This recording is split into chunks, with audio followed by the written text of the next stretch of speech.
Story 1. The Masked Stalkers. Segment 1. The Morning Fog. Haworth, West Yorkshire, October 31st, 2022. The fog had settled over the village like a slow breath, thick and pale, clinging to the cobbled streets and the slanted roofs of Haworth's old cottages. The air smelled faintly of wet stone and chimney smoke. Autumn distilled into something heavy and still.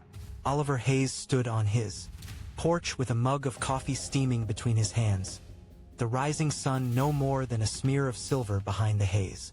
His cottage sat on the edge of the moors, a modest two-room home with ivy crawling up its gray walls. In other years, he would have heard children laughing on Halloween morning, seen the first hints of orange decorations appear in the windows across the lane. Now, the entire street looked abandoned, blinds drawn, porches bare, no pumpkins, no laughter. Since the pandemic, Haworth's Halloween spirit had vanished, as though the town itself had forgotten how to celebrate. Oliver didn't mind the quiet. He'd never been one for parties or company. His work-from-home copywriting job kept him indoors most days, his world condensed into coffee, emails, and the muted crackle of his old radio. Halloween, for him, was just another cold night with too much fog and not enough sleep. He took a sip of coffee, letting the warmth sting his tongue, and gazed toward the tree line behind his garden. That was when he saw them. Two figures stood between the birches, motionless, half swallowed by mist. At first glance, they could have been garden ornaments, maybe trick-or-treaters rehearsing early. But the masks gave him pause. One wore a cracked clown face, white with streaks of red across the mouth. The other, a bone-white skull grinning. Too wide, too sharp. Their clothes were dark, shapeless. From this distance, he could see they were tall, lanky, not children. For a moment, they didn't move at all. Then, as Oliver raised a hand, one of the figures tilted its head slightly, the mask's grin catching the light. The other took a slow step forward. Oliver blinked, the fog thickening between them like a curtain. When he stepped off his porch to look again, both figures bolted, disappearing into the mist and the woods beyond the fence. He stood there for a long moment, heart ticking faster than it should. It was probably nothing, bored teenagers, a prank. He'd seen stranger things near the moors at night. Still, something about the way they'd stood there, not moving, not speaking, stirred an unease that lingered long after he went back inside. The day drifted on in silence. Rain tapped at the windows, and a low wind hummed through the cracks of the old cottage. Oliver tried to distract himself with work, but his concentration wavered. Each time he glanced toward the window, the fog looked thicker, almost solid, pressing against the glass like a living thing. By late afternoon, the light dimmed to a bruised gray. Oliver made soup, the sound of the kettle hissing filling the small kitchen. He placed a bowl of sweets by the door out of habit, though he doubted any trick-or-treaters would come. Around 6, the street outside vanished completely under the fog. No footsteps, no laughter, no voices, just the whisper of the wind and the occasional pop from the fireplace. He turned on the TV and let a low-budget horror film play in the background, more for company than entertainment. When the credits rolled, the clock read 9:04 p.m. Then a knock. A sharp, deliberate 3 knocks on the front door. Oliver froze. No one had knocked on his door in months. Slowly, he muted the television. The silence that followed was immense, the kind that hums in your ears. He approached the door and looked through the peephole. 2 figures, the same masks, the skull and the clown. They stood perfectly still, side by side on his porch, the fog curling around their cloaked bodies. There were no candy bags, no lanterns, no laughter, just 2 breathing shapes staring at his door. Oliver's pulse thundered in his throat. "What the hell?" he whispered. He opened the door just a crack, forcing his voice to sound steady. "All right, that's enough. Nice costumes, but you're a bit old for." Neither moved.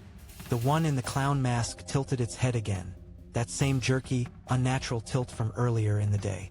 "Okay," Oliver said, uneasy smile fading.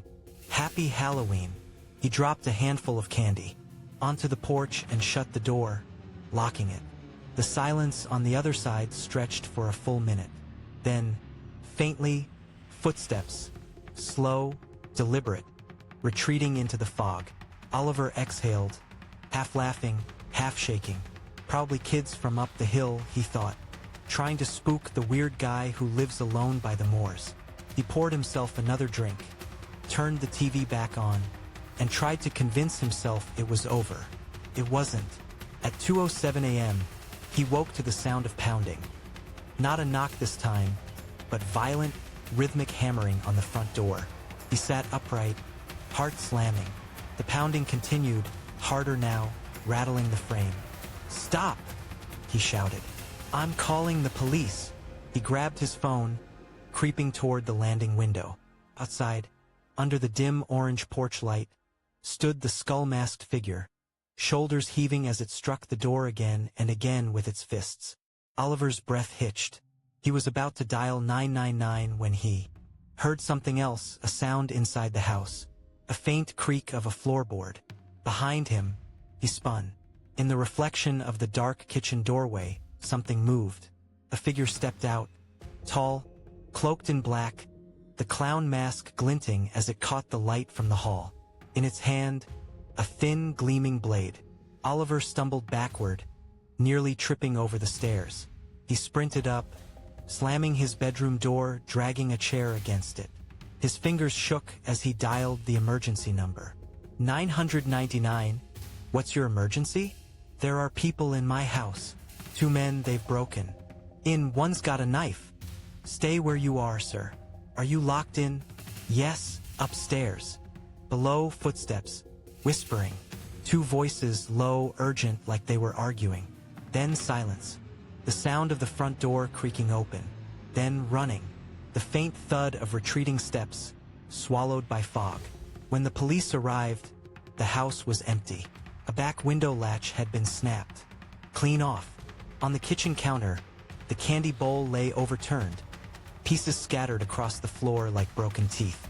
Oliver told them everything, the masks, the whispers, the blade, but as the officers searched, they exchanged skeptical glances. "Halloween prank, maybe," one muttered. "You'd be surprised what bored lads get up to." Oliver didn't sleep that night, or the one after. For weeks, every creak of the house made him flinch. Sometimes, in the distance beyond his garden, he thought he saw shapes, faint outlines shifting in the mist, watching from the birches. Each time he went to check, there was nothing, only fog. And yet, every morning when he stepped onto the porch, he found footprints in the damp earth. 2 sets side by side, leading to the trees, then vanishing. Segment 2. The long night. The police left at dawn. Their boots tracked mud across the porch, the fog still clinging to the street as if refusing to lift. Oliver stood at the door, long after they'd gone, wrapped in a blanket, watching the faint outline of their car dissolve into the white haze. He hadn't slept, couldn't. His hands trembled as he tried to make coffee, the spoon clinking against the mug like a heartbeat. Each sound felt amplified, the hum of the refrigerator, the drip of the faucet, the faint tick of the clock. He'd given the officers every detail, yet their tone had been dismissive. Probably a prank. Teenagers, maybe local boys. No evidence, no footprints, just his word against the fog. But he knew what he'd seen. Those masks, the glint of the knife, the whispering voices just outside his bedroom door. It was too coordinated to be a random joke. Too precise. When he finally sat down by the fire, exhaustion hit him all at once. The flames crackled softly, throwing orange shadows across the walls. He wanted to believe it was over, that whoever they were, they'd gotten what they wanted, a reaction, fear. Maybe they'd never come back. But as the day crawled on, that feeling, the quiet pressure of being watched, never left. By evening, the fog thickened again. The sun died behind a wall of gray. The moors disappeared completely, replaced by a cold, pale nothingness. The world felt smaller, compressed, as if the cottage existed on an island adrift in mist. Oliver shut every curtain before. Dark. He checked each lock twice, then a third time, moving room to room with a mounting paranoia that made him feel foolish even as he did it. The radio played softly, a local weather report, predicting more fog overnight, visibility less than 20 meters. He poured himself a drink, sank into the sofa, and tried to focus on the flicker of the television. Horror films felt different now. Too real, too close. Halfway through an old Hammer classic, a sound cut through the static. Tap. He turned down the volume. Tap. Came again from the window behind the curtains. Slow, deliberate. His skin prickled. He stared at the window, the pale outline of fabric barely moving in the draft.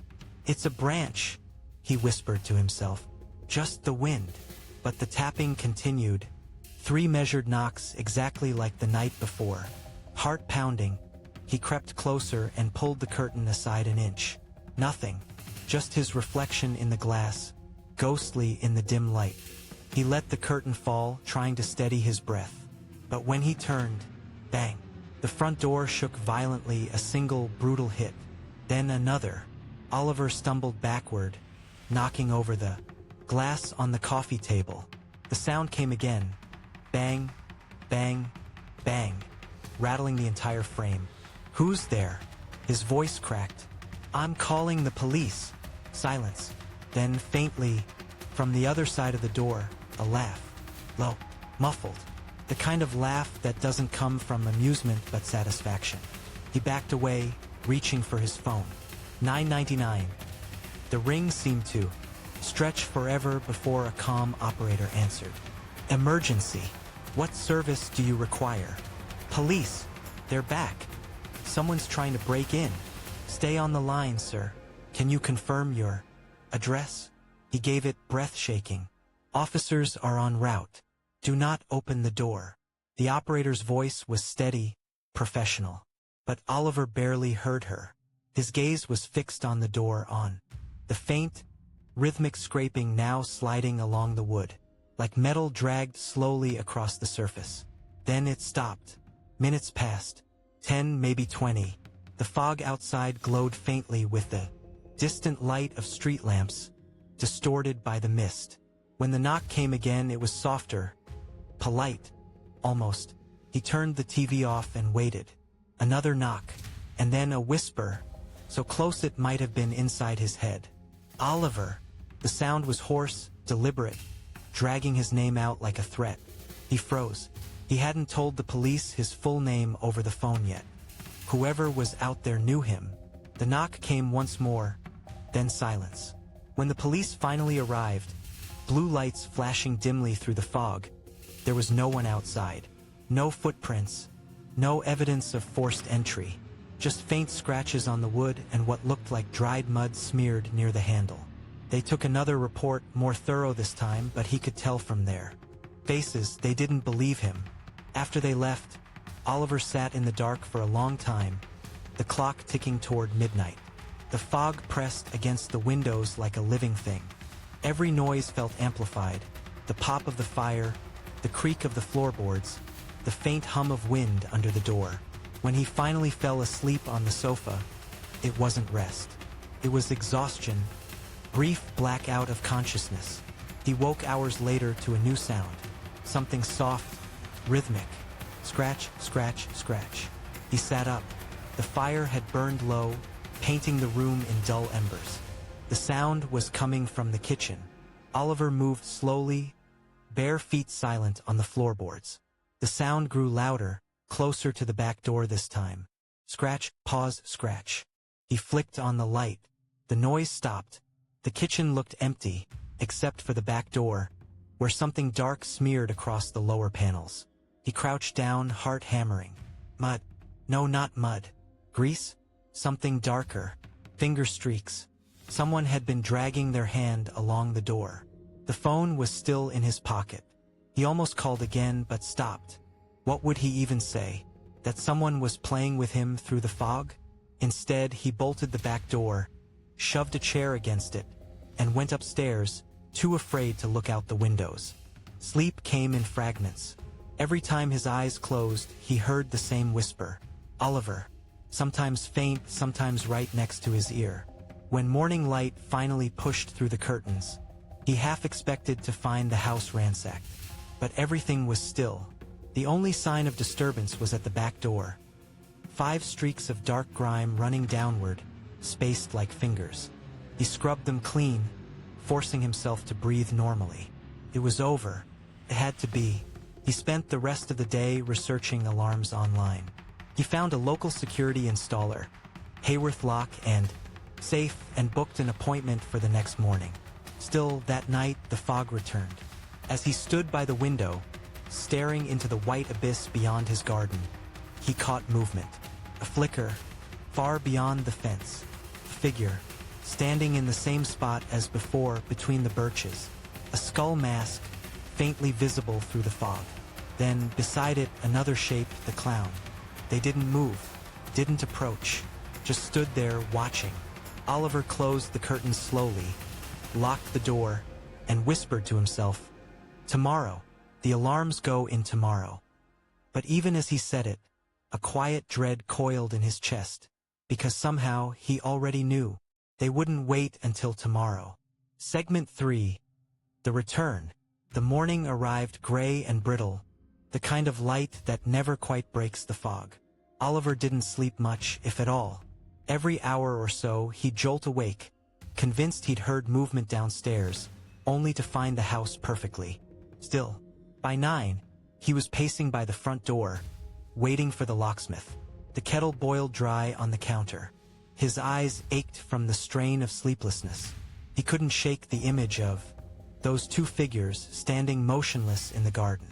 At 9:30, a van pulled into the drive. Haworth lock and safe printed across the side. Relief fluttered in his chest. A man in his 40s, broad-shouldered with a calm, practical air, stepped out. "Oliver Hayes?" he asked. "Yes, you're the security installer. Name's Colin. You mentioned an attempted break-in?" Oliver nodded, trying to keep his voice steady. "Twice. They came back last night." Colin frowned but didn't press. He unpacked a set of tools and motion sensors, moving efficiently through the house, drilling, wiring, checking doors and windows.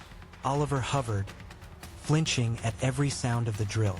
As Colin finished installing a keypad near the front door, he gestured to the back.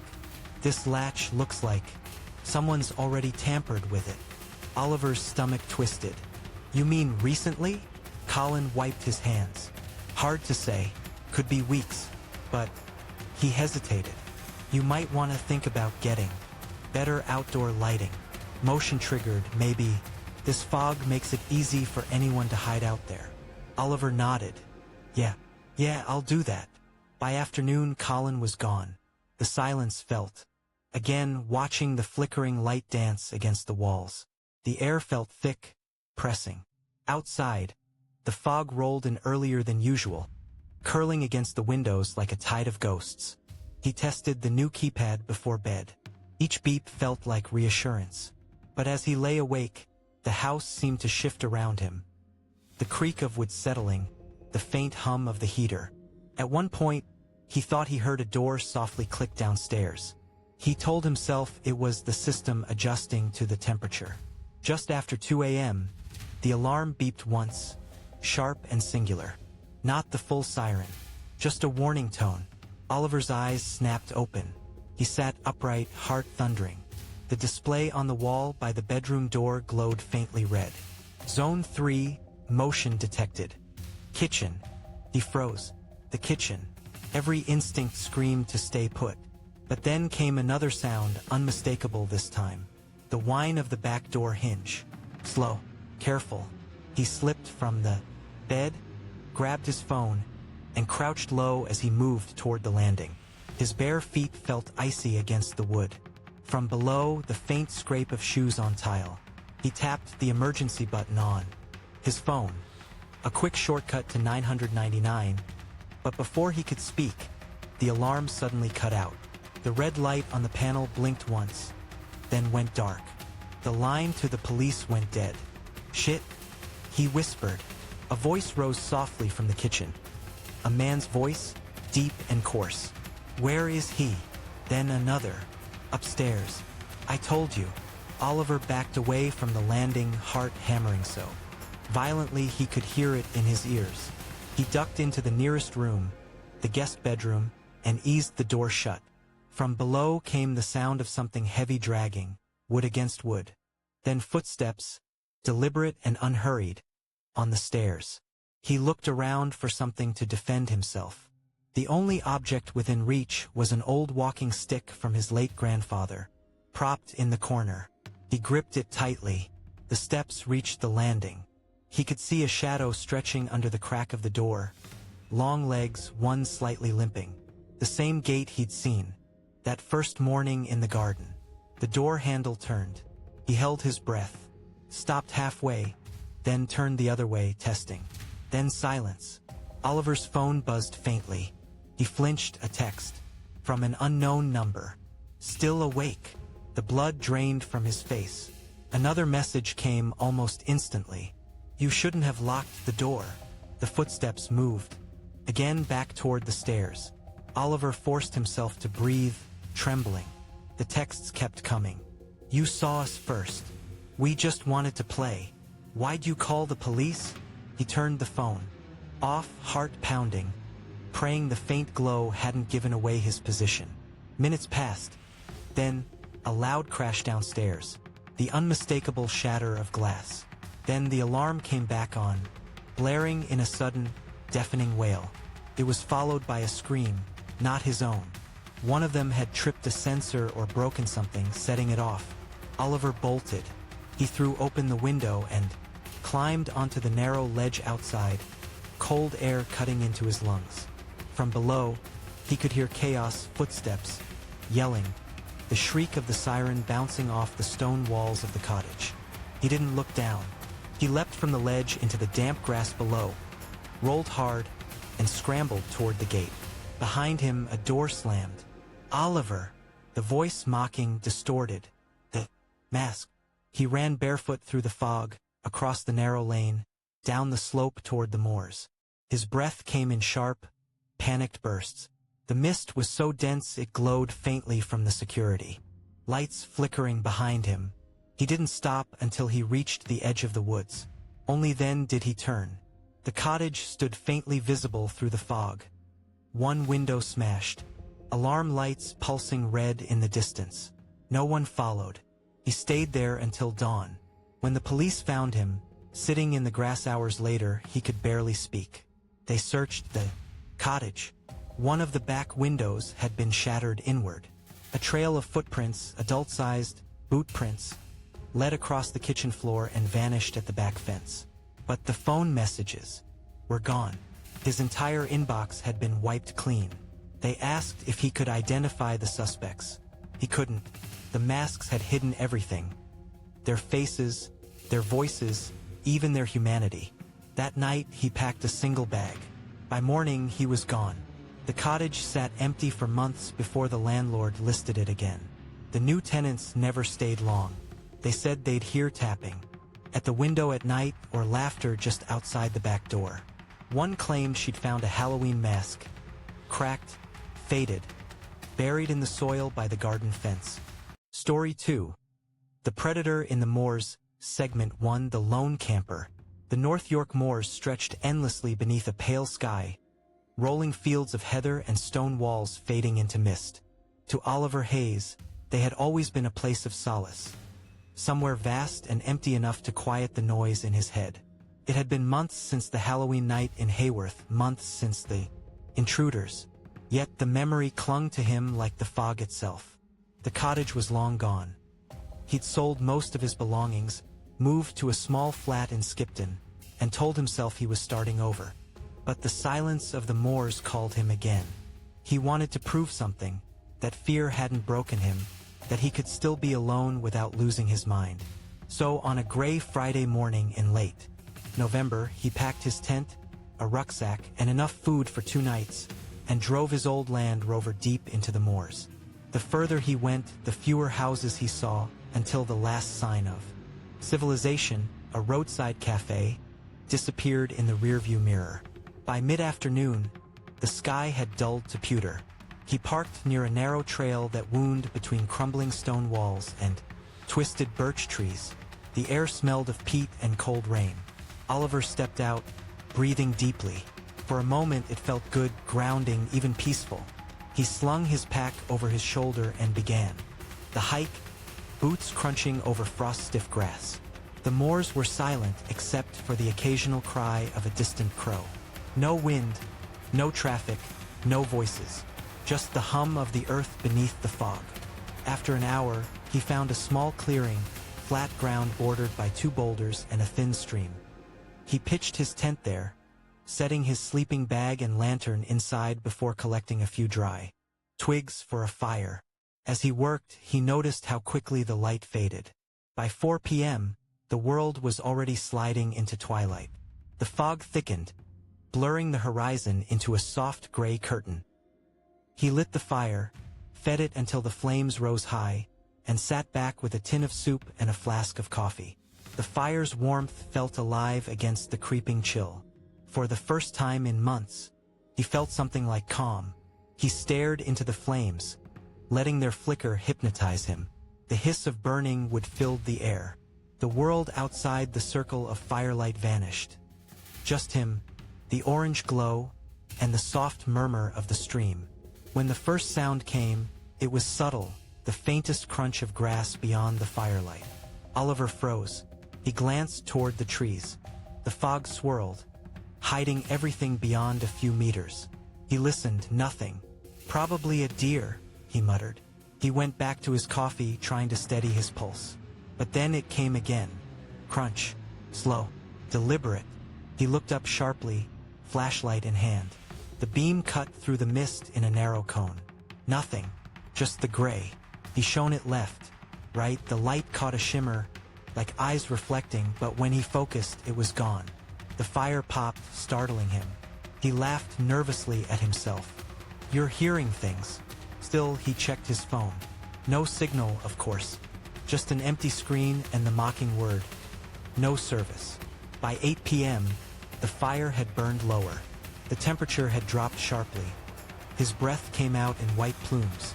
He zipped his jacket tighter and crawled into the tent, leaving the flap slightly open so he could watch the dying fire. For a long time, he lay there listening to the crackle of embers. The fog outside glowed faintly, orange. Then faintly came another sound. Footsteps. Not the slow, wandering pattern of an animal, but steady, human. They circled. Once, twice. The sound of boots on damp earth. Oliver's mouth went dry. His hand tightened around the flashlight. He waited, breath shallow. The steps stopped. Then, from just outside the tent, a faint exhale. Like someone breathing through their nose. He jolted upright, pointing the flashlight at the opening. But there was nothing there. Just the flap, fluttering slightly in the cold breeze. He listened for a long time. The silence that followed was worse than the sound itself. Eventually, he unzipped the flap, stepped out, and swept the light across the clearing. Nothing. The fire had burned down to embers. The fog was so dense he could barely see the edges of the stream. His heart thudded painfully as he made a slow circle, scanning the perimeter. Still nothing. He almost convinced himself he'd imagined it until he turned back toward the tent and froze. There, in the damp grass just beyond the light, were footprints. Large, deep impressions, leading out of the fog and stopping just 3 feet from where he stood. But there were no prints leading away. Oliver backed toward the fire, keeping the flashlight steady. The prints ended abruptly, as if the person had simply vanished. He whispered to himself, "No, no, no!" He tossed another log onto the fire, sparks leaping into the air. The light pushed back the darkness a little, but not enough. The fog seemed to absorb it, swallowing the edges of the clearing. Every instinct screamed for him to pack up and leave. But he told himself it was fine. He was miles from anyone. The mind plays tricks out here. He climbed back into the tent, zipped it shut this time, and turned the flashlight off to conserve battery. The dark felt heavier, almost physical. Sleep came in fractured bursts. Every time his eyes closed, he heard faint noises. Movement, breathing. something brushing the tent fabric. At one point, half dreaming, he thought he saw a silhouette pass across the thin nylon. Wall, tall, broad-shouldered, pausing for a heartbeat before moving on. When he jolted awake again, it was still dark. The fire had gone out completely, and the silence was absolute. He checked his phone again. Still no signal. The air felt wrong, too still. He unzipped the flap a few inches. Outside, the fog had turned milky white under the weak light of the moon. And then he saw it. A shape, standing at the far edge of the clearing. Motionless. Human. He couldn't see its face, only the outline, tall, bulky, wearing what looked like a coat with a hood. Or mask. It stood just beyond the reach of light. For a moment, he thought it might be another camper. Maybe someone lost. But when he called out, "Hello!" the figure didn't move. It just stood there, watching. The silence stretched until it became unbearable. Oliver whispered, "What do you want?" Still no answer. Then, slowly, deliberately, the figure tilted its head. To one side. That small motion broke him. He zipped the tent shut, grabbed his pack, and fumbled for his boots. His hands shook violently. He shoved his flashlight into the bag, tore open the back flap, and slipped out into the fog. He didn't look back. He ran. Through the mist, through the heather, tripping over stones and roots. His breath rasped in his throat. Every few seconds, he risked a glance behind, but all he saw was the pale blur of fog and the faint orange glow of his campfire dying behind him. He ran until his lungs burned, until his legs nearly gave out. Then he stopped, listening. Nothing but wind. He sank to his knees, clutching the cold ground. When the first faint light of dawn seeped through the mist, he made his way back toward the trail. The clearing was empty. No figure, no footprints, but his tent had been slashed open from end to end. Segment 2. The Stalker in the Fog. The morning light over the moors was gray and cold, like the world had been bleached of color. Oliver's breath fogged the air as he crouched beside his ruined tent, fingers trembling as he traced the ragged tear down its side. It wasn't an animal. The cut was clean, too deliberate. A knife, maybe. The ground was damp and soft from the night's fog. He scanned for prints, but the soil had hardened with frost. All that remained was a faint indentation, the ghost of a boot tread leading into the heather, and then gone. He stood slowly, every muscle tight. The air carried a strange quiet, an absence that made his ears ring. "Anyone out there?" he called, his voice cracking. It vanished into the mist without echo. He forced himself to move. He packed quickly, shoving everything into the rucksack, refusing to look at the tree line. The fog pressed closer now, swallowing distance. 10 meters away, and the world simply ceased to exist. By the time he reached the narrow trail, his nerves were raw. He checked his phone again. No signal. Not even a flicker. He walked faster, glancing over his shoulder every few minutes.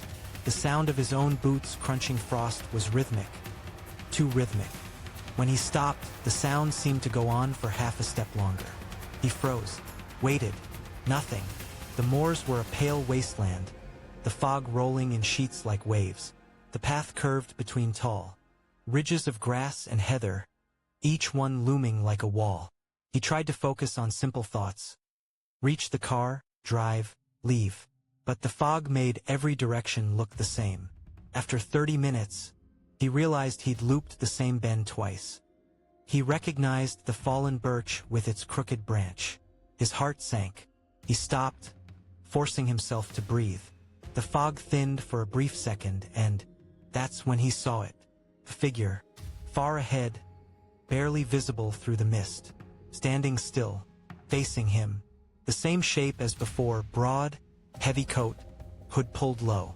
Oliver blinked, but it didn't vanish. "Hey!" he shouted, his voice hoarse. "Are you lost?" No answer.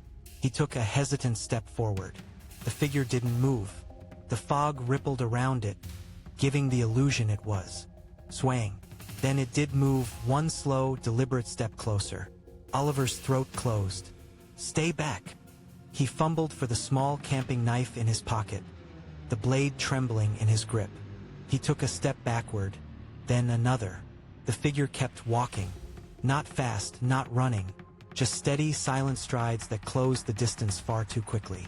Oliver turned and ran. He didn't think, didn't look back. The path became a blur of mud and roots. Branches whipped at his face as he stumbled down the slope toward the stream he'd crossed the day before. He splashed through the shallow water, nearly falling, gasping as the cold bit into his ankles. Behind him, somewhere in the fog, came a sound, the slow, wet rhythm of boots in pursuit. Not sprinting, just following. He ran until his lungs burned and the world blurred at the edges. When he finally stopped, it was only because he couldn't breathe. He pressed his back against a rock, knife still clutched in his shaking hand. The mist around him pulsed with faint light. The pale sun diffused through fog. He listened. Nothing. No footsteps. Just his heart hammering and the shallow rush of water nearby. He waited there for what felt like hours, every muscle locked, until the fog began to lift slightly.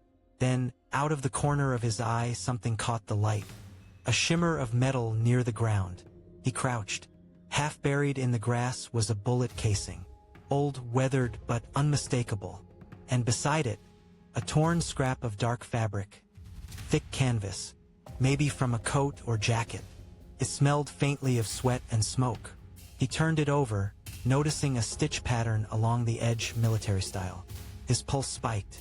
Whoever had been out there wasn't some random camper. He stuffed the fragment into his pocket and kept moving, forcing himself onward until he reached higher ground. The fog was thinner now. From the ridge, he could just make out the faint line of the moor road, maybe half a mile away. He almost cried with relief. But then, as he started down the slope, he saw movement again. Not ahead, below. Someone was walking the same route, maybe 100 meters behind him. He could see the faint silhouette through the mist, moving parallel, mirroring his pace. Oliver stopped. The figure stopped, too. A chill crawled up his spine. He began moving again, faster this time. The figure followed. When he reached the bottom of the hill, he broke into a run. The road was close, so close he could hear the distant hum of an engine. But the footsteps behind him quickened too, heavy, powerful strides gaining ground.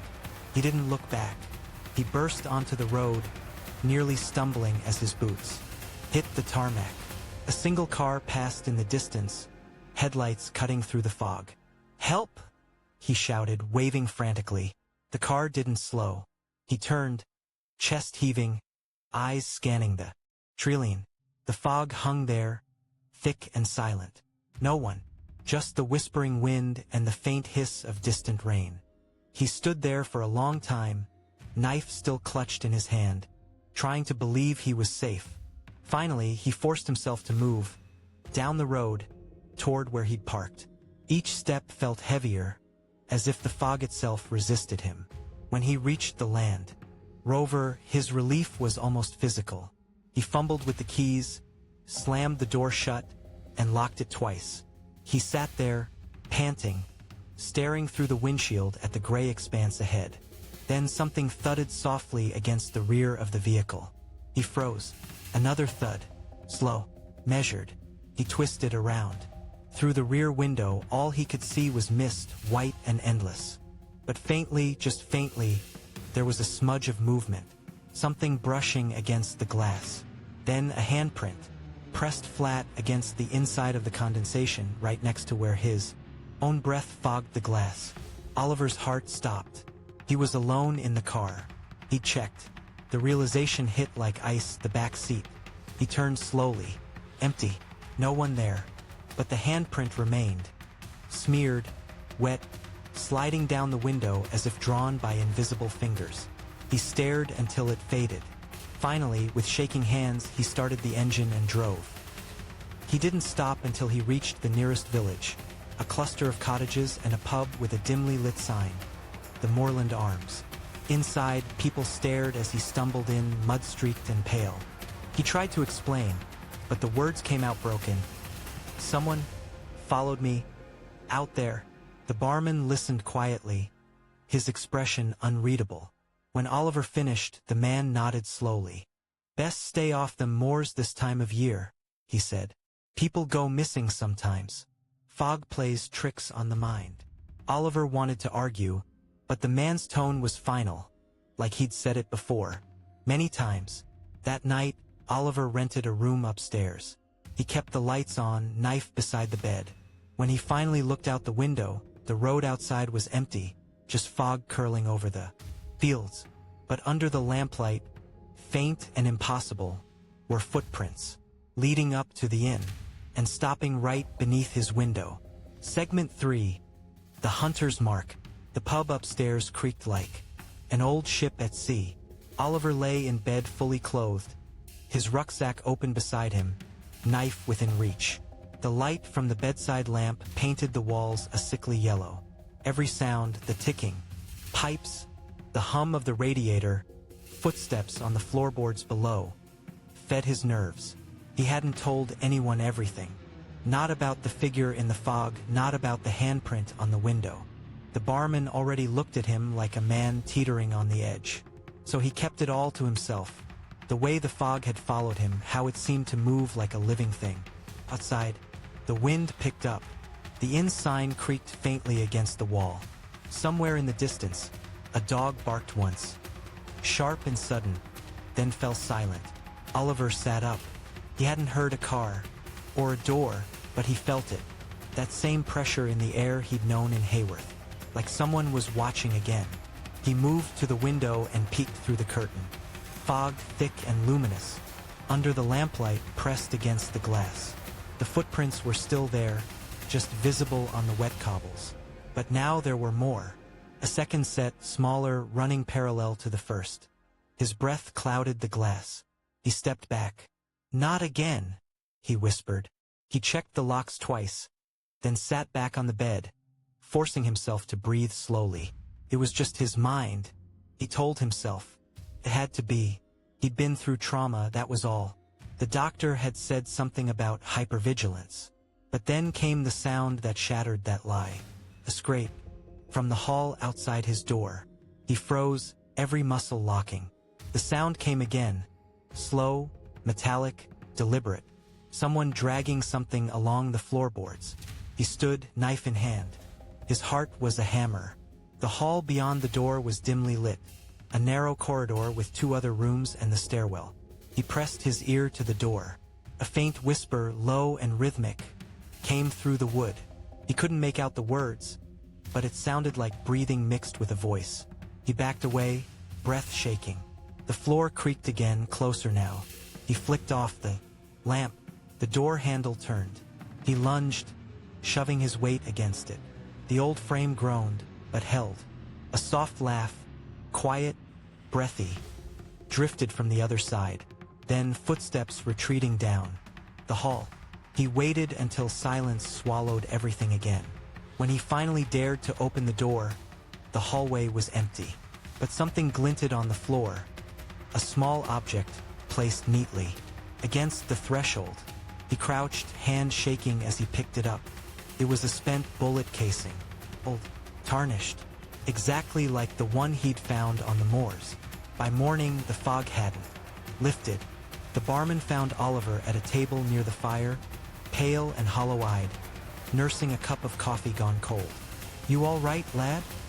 the man asked. Oliver hesitated. "Has anyone been staying here long-term?" A man, tall, wears a coat, dark parka, maybe military. The barman frowned. "We've no one like that. Only you last night." "What about before that? Anyone who comes around, maybe watching?" The man gave him a long, slow look. "You've seen him too, haven't you?" Oliver's pulse jumped. "What do you mean?" The barman leaned closer, lowering his voice. "Locals talk about a man on the moors.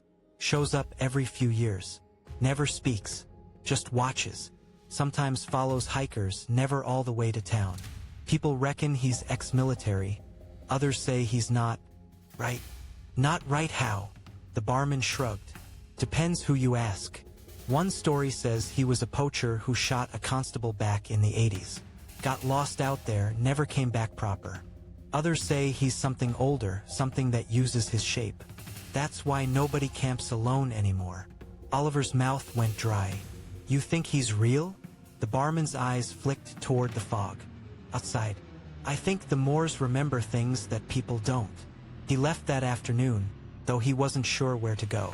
He just drove, the fog chasing him down every winding road. By dusk, he found himself back near the ridge, near where it had started. He hadn't meant to come back, but something in him needed to see it again, to prove he wasn't losing his mind. The fog was thicker. Here, a moving sea of white that swallowed the landscape whole. He parked the Land Rover by the same stone wall and stepped out. The air felt charged, too still, too cold.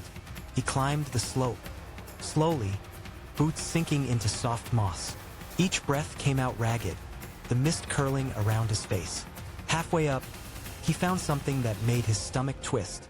A small wooden post, driven into the ground. A marker, and tied to it, with frayed twine, was the torn scrap of fabric he'd found before, the one with the military stitching. He knelt, staring. The twine looked new.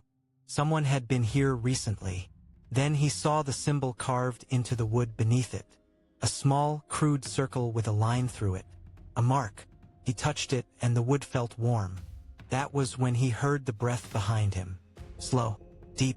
He turned, knife raised, but the fog was all around him. No figure, no shape, nothing. Then movement. A flash of black through the mist. He ran. The fog turned frantic, swirling like a living thing. Branches tore at his clothes as he stumbled downhill. He didn't look back until he reached the stream, and then he saw it. A silhouette at the ridge. Watching. The same shape. Broad shoulders, tilted head. But this time, as lightning flickered on the horizon, he saw the face. Pale, slick with rain, eyes black as holes. Not a mask. Not human. Smiled. And raised something, the torn fragment of his tent held like a trophy. Oliver ran until his lungs gave out. He found the road again by instinct, collapsed against the car, and locked himself inside. The rain came, hard and sudden, pounding the roof. He sat there shaking, trying not to believe what he'd seen. But when he started the engine, his headlights caught something in the rearview mirror. A symbol smeared in mud across the back window. A circle with a line through it. He left the moors that night and never returned.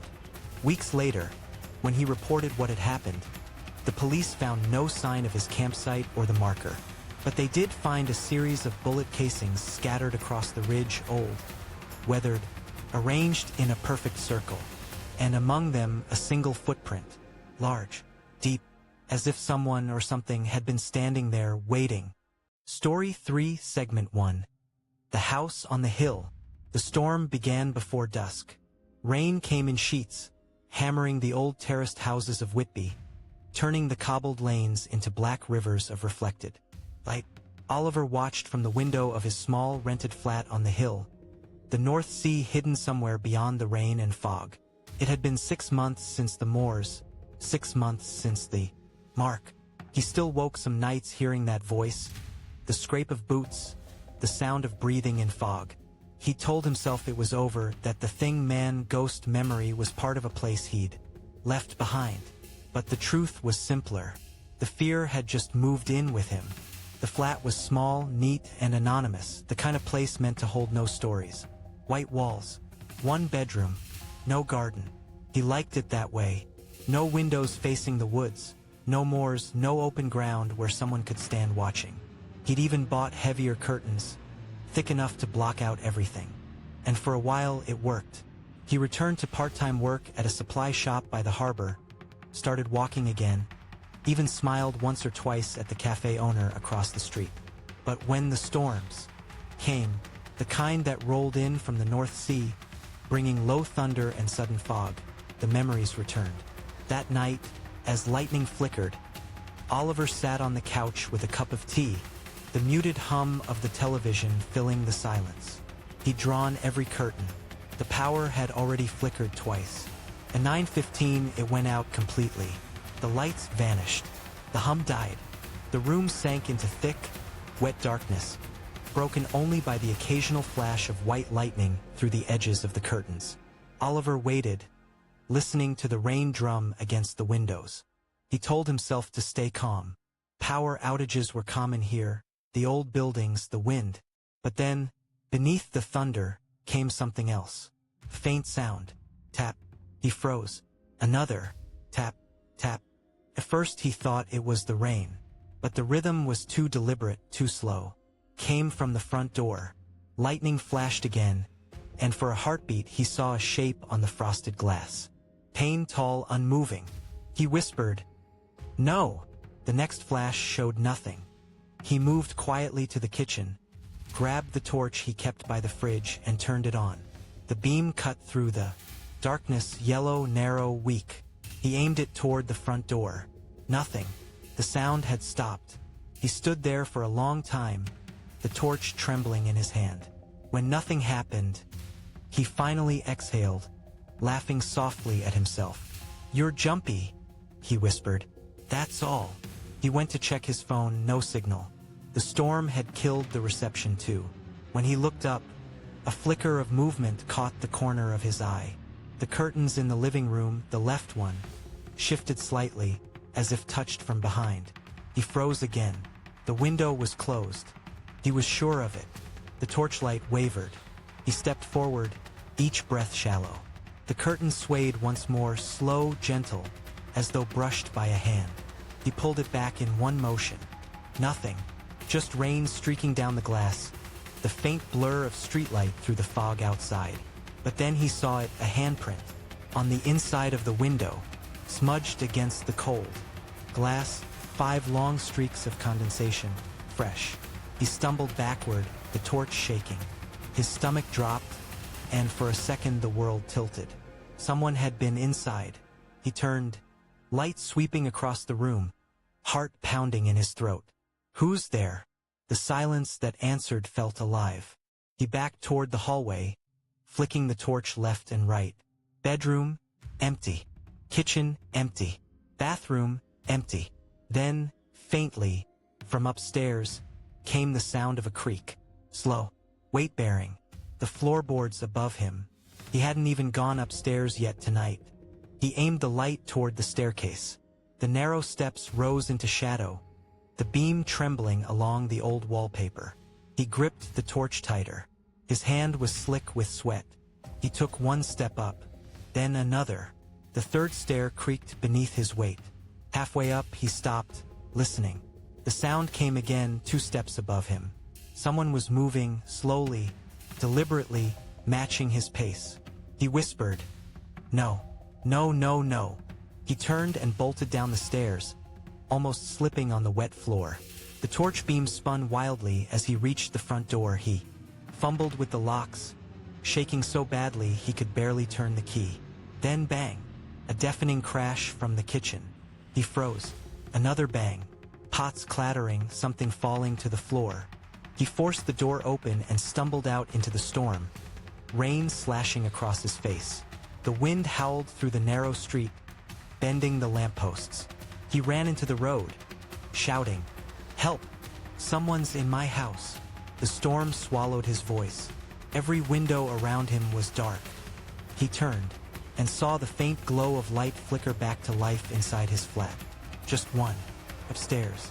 The bedroom window. Lightning flashed, and for an instant he saw someone there. A silhouette standing motionless behind the glass. Then the light went out. When the police arrived 30 minutes later, they found the door still open, the power restored, and the interior dry except for Oliver's wet footprints. No sign of forced entry, no prints other than his. They suggested stress, fatigue, perhaps post-traumatic paranoia. But as one of the officers walked the perimeter, he stopped near the back wall and called the others over. There, half buried in the mud by the kitchen window, was a knife, long rusted, and tied to the handle with twine, a strip of dark fabric. That night, after the police left, Oliver locked the doors again. He didn't sleep. He sat in the living room with every light on, staring at the dark window where the handprint had been. At 3:07 a.m., his phone buzzed. No number. Just a text. You shouldn't have left the moors. Segment 2. The visitor in the dark. The following morning broke gray and formless. Rain still fell, softer now, a steady whisper against the window panes. The fog had thickened overnight, blurring the rooftops of Whitby into ghostly silhouettes. Oliver sat at the kitchen table, staring at the mug in his hands. His phone lay beside it, the message still open. You shouldn't have left the moors. He'd shown it to the police, of course. They'd logged it, nodded sympathetically, and promised to look into it. But their tone was the same one they'd used before, cautious, unconvinced. They'd found no fingerprints on the knife, no recent records of break-ins in the neighborhood. They left him with a business card for a local therapist and told him to keep his doors locked. So now he sat alone, wrapped in his blanket, trying to believe that all of this, the handprint, the footsteps, the text, could still have a rational explanation. He'd almost convinced himself. When something made him glance at the window, the condensation there had started to form again, thin trails sliding downward. But in the center of the glass, faint and unmistakable, another handprint appeared, fresh. He stumbled to his feet, heart pounding. He stepped closer, breath fogging the glass. The print was smaller than before, child-sized. The world seemed to tilt. His throat tightened. He whispered, "No," and pulled the curtain shut. He didn't look again for hours. By evening, the storm had eased, but the fog hadn't lifted. The entire street looked like it had been swallowed by smoke. Oliver tried to distract himself. Made tea, turned the radio on. The static hissed between half-broken frequencies until he found a faint local broadcast. A woman's voice was reading weather updates. Fog advisories remain in effect. Motorists urged to avoid the A169 near the moors. The mention of the moors made him flinch. He turned the radio off and stood in silence. The air inside the flat felt heavy again, charged.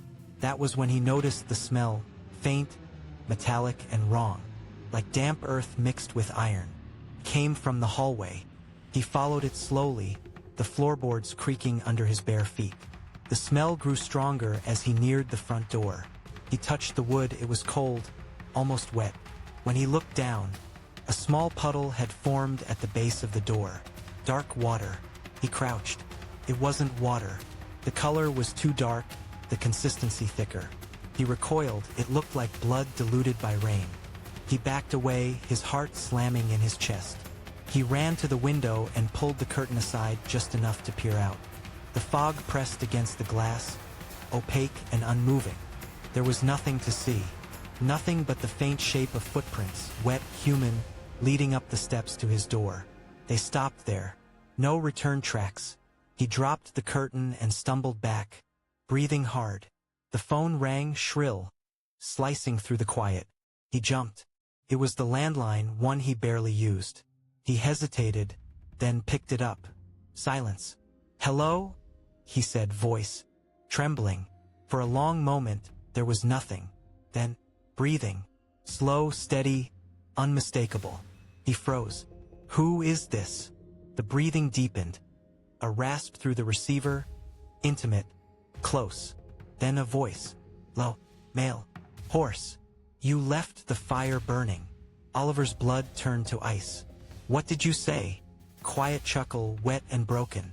"You shouldn't have left the moors." He slammed the phone down and backed away, knocking the chair over. His mind spun. No one could have known that phrase. No one except. The line rang again. Once, twice. He didn't answer. It stopped. Then, from upstairs, came the soft creak of a floorboard. He turned, eyes wide. Another creak. And another. Someone was moving above him. Slow, careful, deliberate. He grabbed the knife from the kitchen drawer, the same one he'd taken camping. His hands were slick with sweat, trembling uncontrollably. He climbed the stairs, step by step, breath ragged. The air grew colder as he reached the landing. Lightning flashed through the curtains, and in that split second, he saw a shadow move across the hallway. Tall, broad-shouldered, gone as soon as it appeared. He approached the bedroom door, heart pounding so hard it hurt. The The door was half open. Inside was darkness. "Who's there?" he whispered. The silence that answered was worse than sound. He pushed the door open. The light from the street lamp outside barely reached the center of the room. The air smelled faintly of soil, damp, raw. The window was open a crack, though he was certain he'd locked it. Curtains fluttered gently, rain pattering against the sill. He crossed the room, shut the window and turned. A whisper brushed his ear. "Oliver." He spun around, knife raised. No one there. His chest heaved. "Stop it," he shouted. "Just stop." The only response was the faint rattle of the window pane. He sank to his knees, pressing his hands to his face. His breath came in short bursts. He told himself again and again that he was imagining it. He was tired. His mind was making ghosts from memory. But then something caught his eye, a smear on the wall beside the door. He turned the torch toward it. A dark streak. He stepped closer. It wasn't dirt. It wasn't mold. It was written, in jagged, uneven letters. "Fire stays lit." His stomach lurched. He stumbled backward, hitting the dresser. The knife clattered to the floor. He grabbed his phone, shaking hands, fumbling over the screen. No signal. He turned to leave and froze. The hallway outside was pitch black, and from the darkness came the faint sound of breathing. Low, human. It was inside the house. He backed away into the corner, pressing himself against the wall. The breathing grew louder, closer, until it sounded just beyond the doorway. He raised the torch, the beam trembling violently, and caught a glimpse of a face. Not a mask this time. Not quite human. Eyes dark as coal. Skin pale, cracked, slick with something like soot. A smile that stretched too wide. Oliver screamed. The torch fell. The light hit the wall, revealing nothing. The corner empty again. He scrambled down the stairs, nearly tripping on the last step.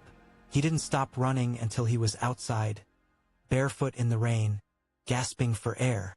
Behind him, through the fog, he saw his own window flicker with light. The same upstairs window. And for one long moment a figure stood there, watching him. It raised a hand and touched the glass, leaving a single black handprint. Segment 3. The Thing from the Moors. By morning, the storm had spent itself, leaving the town drowned in gray. The fog still hung over, wispy like a shroud, pressing against the windows and blurring the world to a watercolor of shadow and silence. Oliver hadn't slept. He sat on the edge of his bed, soaked clothes clinging to him, staring at the black handprint that still smeared his window from the inside. He'd wiped it away once, but the shape bled back through the glass, faint, wet, like it was seeping from within. He hadn't called the police this time. What would he say? That something inhuman had whispered his name and written on his wall? That the fog outside didn't feel like weather but a presence? The knife lay beside him, the same one that had traveled from the moors to this house. This metal was dull, speckled with rust near the handle. He turned it in his hand, half expecting it to be warm. The message on the wall, "Fire stays lit," echoed in his head. The voice from the phone, the words whispered in the fog. It all came back to the same thing. The campfire, the night he'd run. He had left it burning. He remembered it now, the way the flames had twisted high as he fled, lighting the fog from beneath. And in that glow something had moved. Not the man, not entirely. Something behind him, in him, watching through his eyes as he turned away. He thought it was relief that followed him back to civilization. It wasn't. It was it. The clock read 9:12 when the power flickered again. The bulb above him buzzed, dimmed, then steadied into a weak yellow glow. Oliver stood slowly, the wooden floor cold under his bare feet. He felt heavy, every step deliberate. The air smelled again of soil, damp, raw, ancient. Downstairs, something shifted. A chair scraping across the floor.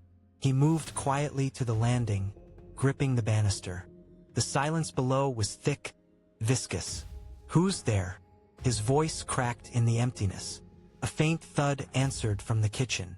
He descended one step at a time, knife in hand. When he reached the bottom, the kitchen door was open. He hadn't left it that way. A draft moved through the house. Slow, rhythmic, like breathing. The air grew colder the further he stepped inside. The light from the living room spilled weakly across the tile, revealing wet footprints on the floor. Not his, bare, long. Each print glistened darkly, as though soaked in oil. They led to the back door. The latch was unbroken, still locked from the inside. His breath came in short, sharp bursts. He turned and froze. Someone stood in the hallway, tall, still. For a moment, he thought it was his reflection in the window, a trick of light and fog. But the shape was wrong. The head tilted at an unnatural angle. The figure stepped forward, slow, deliberate. "Who are you?" Oliver whispered. The thing didn't answer. It stepped closer until the dim light revealed its face. Pale and streaked with soot, lips torn into something between a smile and a wound. Its eyes were dark hollows, reflecting nothing. Oliver backed away. His hand trembled around the knife. The thing cocked its head again, curious. Then, in a voice that was his own, his exact tone, his rhythm, it said, "You left the fire burning." His breath caught. It took another step closer, and the air around it shimmered, faint tendrils of smoke curling off its skin. The smell of burning heather filled the room. Oliver's chest tightened. "You're not real." It smiled wider, the corners of its mouth splitting slightly. "We were together," it said. "In the fog. You ran. I stayed." He shook his head violently. "No, I got away." It stepped closer, and the temperature dropped sharply. Frost began to crawl across the kitchen tiles, the walls breathing out. "Mist, you brought me home," it whispered. "You kept the flame alive." The lights flickered, the bulb overhead buzzing. The knife slipped from his fingers, clattering to the floor. He staggered back against the counter, vision swimming. "What do you want?" Tilted its head, eyes empty. "To finish what you left." It raised its hand. The skin along its arm was cracked, black veins running up from the fingertips like burned roots. Beneath its nails, embers pulsed faintly red. The kitchen light died. Darkness swallowed everything except the faint glow of those embers. Oliver moved blindly, fumbling for the torch. His hands found it, cold, slick, and when he turned it on, the beam cut through the dark to reveal an empty room. The figure was gone. Only the footprints remained, leading not to the door this time, but toward the stairs. He backed away, shaking his head. "No, no." The sound came then, the faint creak of the top step. Something moving down. He ran. He threw open the front door, the fog rushing in like breath. The cold hit him so hard it stung his lungs. He stumbled into the street, barefoot again, rain-soaked again, history repeating. Behind him, the upstairs window glowed faintly orange. Firelight. He turned and saw it. Flames flickering through the glass. The same color as the campfire. The fog seemed to shimmer around the building, thickening, turning almost solid. Shapes moved inside it, not one but many. Tall, thin, hollow-eyed, watching from the mist. He screamed, but no sound came out. The fire climbed higher, but the smoke didn't rise. It sank, rolling across the street like black fog, crawling toward him. He backed away, hands over his mouth. His breath came in short, wet gasps. Then, through the roar of the storm and the crackle of unseen fire, he heard his own voice whisper, close, right beside his ear. "Oliver." He turned. No one there, only the fog, and in it, a faint orange glow. He took one step forward, unable to stop himself. The fog shifted, parting just enough to show a glimpse of the moors. Endless, gray, stretching forever. He blinked. He was no longer in Whitby. The ground beneath his feet was heather. The air was thick with the smell of burning. And there, ahead of him, his old campsite. Burned again, the same flames, the same clearing. The figure stood by the fire, waiting. "You came back," it said, voice soft, pleased. Oliver's knees gave out. "Please, let me go." The thing smiled. The fire stays lit. He screamed as it stepped closer, its face glowing red, skin splitting to reveal burning coal beneath. The flames rose high, swallowing everything in. Orange light. When the fire brigade broke into the flat that morning, they found no flames, no smoke. The air inside was cold, heavy with condensation. But the walls were scorched in places, faint, circular marks like the remnants of fire long extinguished. Oliver Hayes was gone. His car remained parked outside, his phone on the counter. On the living room wall, near the window, written in soot, were 3 words: "Fire stays lit." A week later, a new tenant moved into the flat. She complained of strange noises at night, breathing in the walls, wet footprints in the hall, after rain, and once, during a power cut, she said she saw a man standing in her kitchen, dripping water onto the floor, whispering softly, "You left the fire burning. Fire end of haunted. Halloween in Haworth fire."